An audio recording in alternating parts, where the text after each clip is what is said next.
Hi,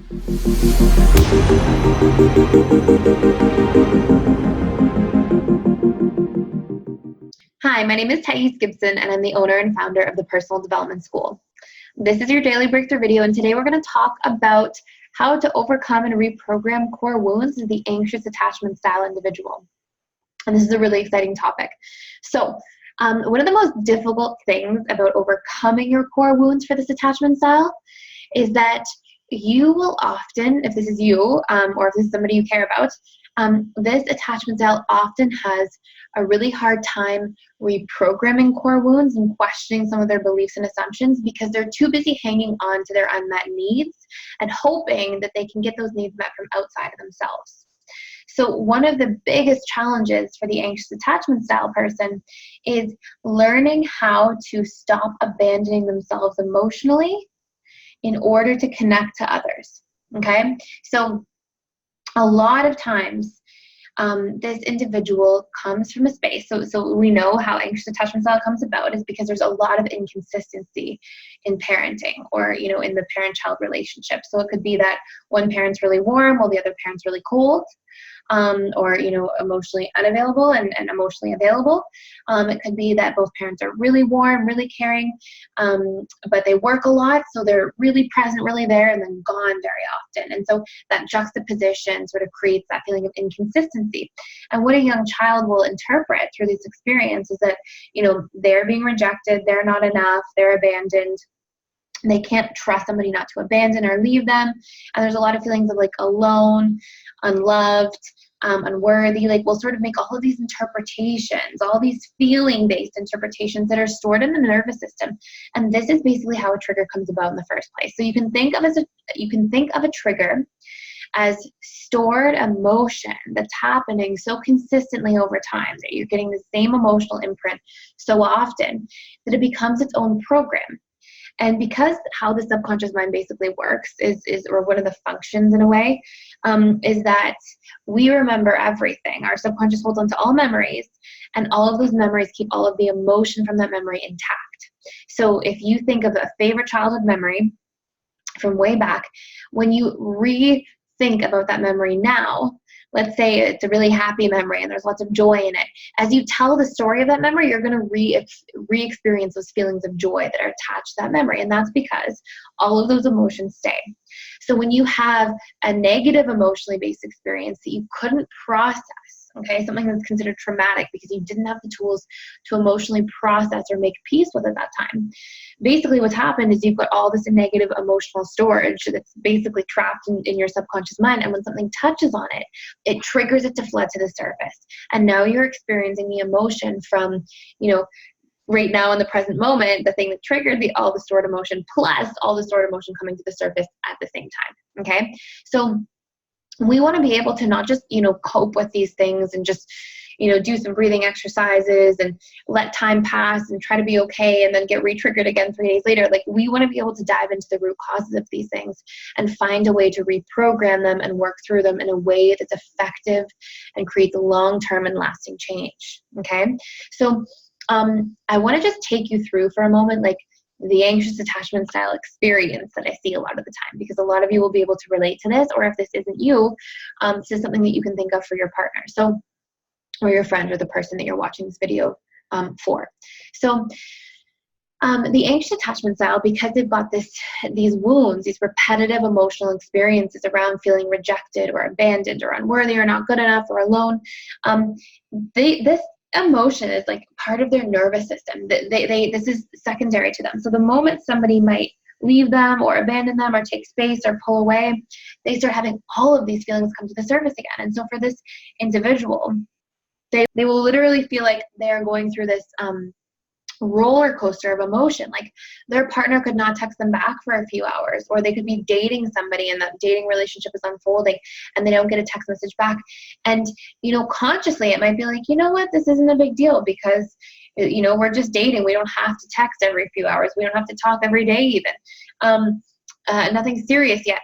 But if they like this person and they're invested, then they feel like, oh my gosh, like I could be abandoned. And even though consciously they might know better that, hey, everything's okay, be cool, be calm, subconsciously their mind is spilling out all of this emotion and they'll feel like numbness, nervousness, tingling, anxiety, rejection, pain, just tremendous, trapped emotion, sort of usually in this space of the body, usually in like the chest, the heart area, sometimes the throat, sometimes the forehead, sinuses, but it'll just be this like extreme feeling of anxiety and all this stuff flooding out. And this isn't because of this experience right now, as much as it is because of all of the painful experiences that they had in childhood. And why? Because when they were a child and they thought that they were being abandoned, like one of our only basic human needs, or basic human fears that we're biologically programmed with, is the fear of abandonment. And so, because you are completely and totally dependent on your caregivers for your survival. Without them, you would literally die. So at a very young age, when you were fearing this feeling of abandonment, and that became part of, subconscious emotional storage and memory, and all that emotion around it sort of built up, at the time, that was about safety and survival. So fast forward all this way later, you're actually touching stored emotion that makes you feel like you can't survive without a person. You can't, you're activating some extremely deep core wounds. So you want to be aware of that first. If you don't have the awareness of it, you think it's just about the situation right now. And then you become helpless to that person, and you will do anything, right, to try to fix that feeling, which means call 100 times, text incessantly. And a lot of these patterns and behaviors that we have end up pushing a person away. And then it sort of becomes a self-fulfilling prophecy. So number one, you want to recognize the feelings that you're experiencing in your nervous system are survival-oriented related feelings from a very long time ago that are being sort of brought to the surface now by your subconscious, okay? And then we want to make a really core distinction, which is, I am actually safe now. All of my needs are taken care of, and I can fend for myself with or without this person. This isn't actually about survival. This is about emotional dependency, emotional connection, not survival. And you want to make that distinction every single time that these wounds come to the surface. Why? Because the subconscious mind is programmed through repetition plus emotion.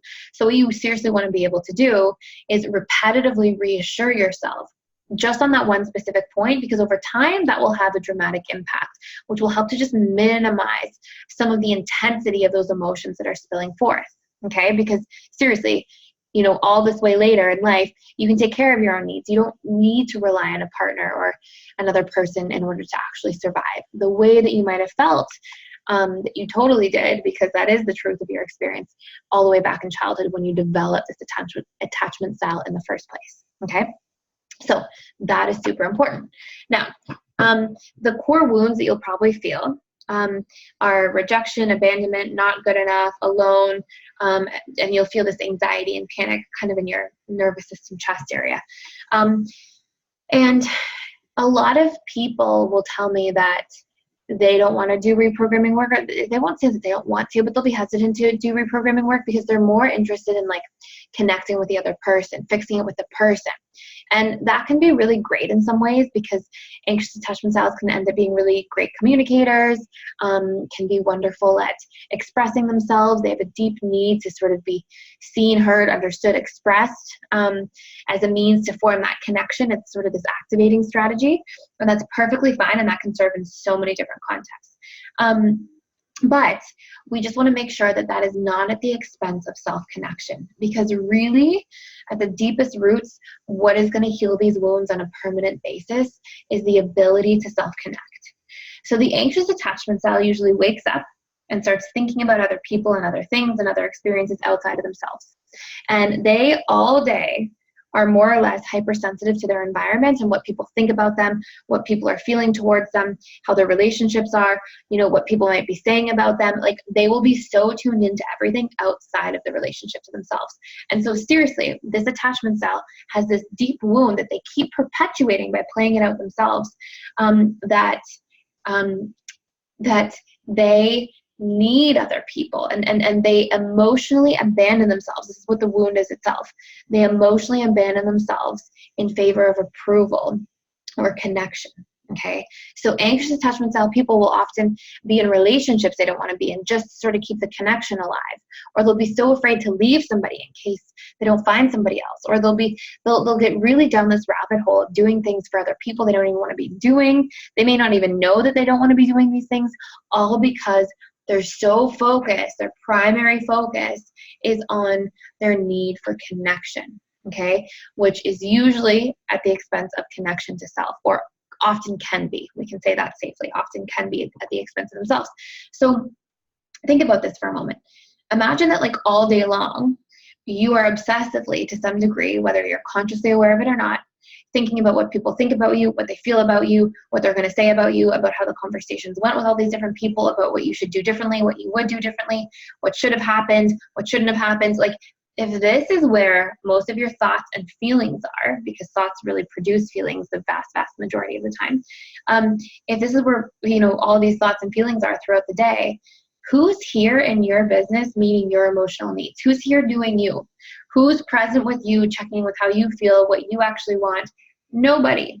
This person is out there in everybody else's business trying to get approval, get liked, protect themselves from being abandoned, not be rejected, which means that you have this disproportionate balance of where you're putting your energy, which of course further fuels the need to not be rejected by others, because you think that's your only source. You think that's your only source of how to get your needs met, and that is not true. So one of the first and most important things you can do in terms of reprogramming work, okay, is to write down through repetition plus emotion, okay, I am safe, I can rely on myself to get my needs met, and then put some specific emotional examples. So put as many pieces of proof as you can that are related to all the reasons why you are only responsible for your needs, for your emotions, why you are responsible to be accountable for how you feel, okay, and that you are your primary source of getting your needs met. And you need to ingrain this. The subconscious mind is programmed through repetition plus emotion. You didn't come into the world with these programs. You got them through repetitive emotionally based experiences, which means you need to repetitively and with emotion reinforce the opposite of them in order to equilibrate them, okay? This is one really powerful way to do reprogramming for your attachment style, okay? So to be super clear about how you have to show up for yourself first in order to show up for others, and repetitively reinforce this to yourself through a specific set of experiences and pieces of proof, okay? Super important. The next thing you can do, which is also very important, is a 5-step process that I've outlined in much more detail in another video. But the idea behind this process is that your emotions are communicating to you when you either have unmet needs or stories that are causing you pain.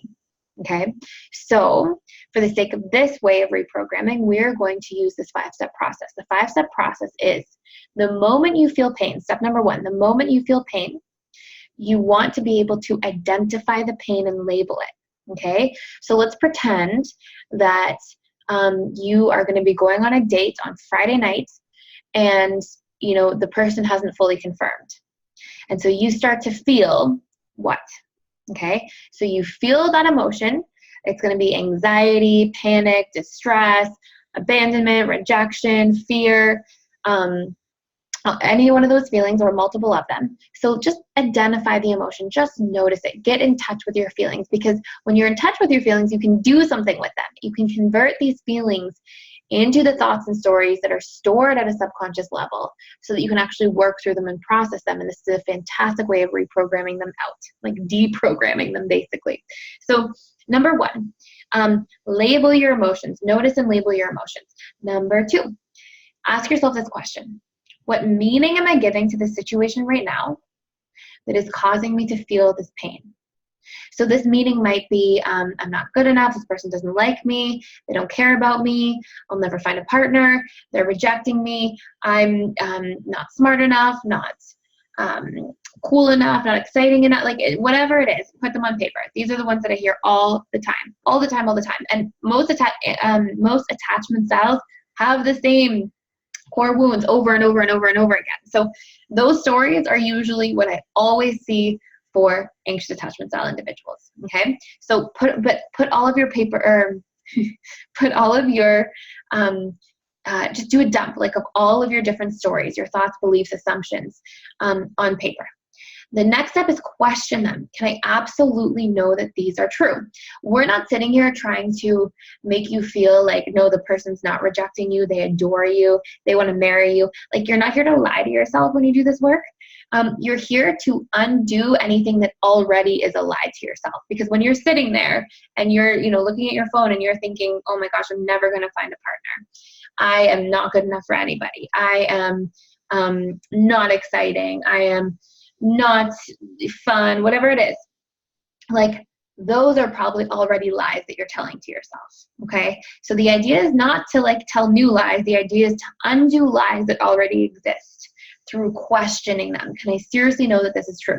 And to make sure you're really clear, you want to find proof of otherwise. So you want to find proof for, like, how you are good enough, how you are fun enough, or whatever the situation is for you specifically, though a lot of these threads will sort of tie together, okay? How you are, how people do care about you. It's not that nobody cares about you. So look for all those specific pieces of proof. Who does care about you? List them out. How do they show you that they care about you? The more specific pieces of proof you have, the more you're equilibrating your programming. Why? Because specific pieces of proof, those memories, have emotion attached to them. So if you've got all this negative 10 painful emotion on this side, and you bring up, you find some ways that you are cared about, that you are good enough, that you do matter, what you're doing is you're closing that gap between, this negative 10 emotion, and then you're actually adding some positive, which is sort of bringing everything back into center. It's equilibrating. And this actually allows you to emotionally process stuff out, okay? Now, those are the first 4 steps, okay? So find the emotions, find what meaning you're giving to the situation causing this emotional pain, question it, find proof of otherwise, okay? Like, find proof of like, the opposite of what the initial assumption is. And then the last thing is, if it is true, because sometimes we will be telling ourselves things that are just true and we do know it, look for a strategy. What do I need in this moment then? And see, if you're the anxious attachment style person, see if you can meet this need yourself first. This is part of your healing process, if this is your attachment style, is to start meeting your needs and hearing your own feelings, processing your own feelings first. This is because, we only can keep bringing past wounds into the present because we're recreating them on some level. So if we were wounded all the way back in childhood, why is it still causing us pain now? Because our subconscious mind keeps playing this out, has all this emotional storage here, and it keeps re-eliciting it to the surface, which keeps hardwiring that programming more and more deeply. If you just stopped altogether emotionally abandoning yourself and just learn how to put yourself first and showed up for yourself consistently time and time and time again, and trusted yourself to meet your own needs, to process your own emotions, to connect to yourself deeply on a regular basis, just that in and of itself would do wonders for this attachment style in terms of reprogramming the wound, because you wouldn't be repetitively and emotionally giving it any legs to stand on, essentially. So now, this is because reprogramming can take place at the behavioral level for how we show up for ourselves, at the emotional level for how we equilibrate or how we choose to feel differently, or at the thought and belief level, which is sort of the story level. We can attack any one of those areas to create new programs and undo old ones that are no longer serving us. So that is a process. Those are some really important key tools to keep in mind. Thank you so much for watching.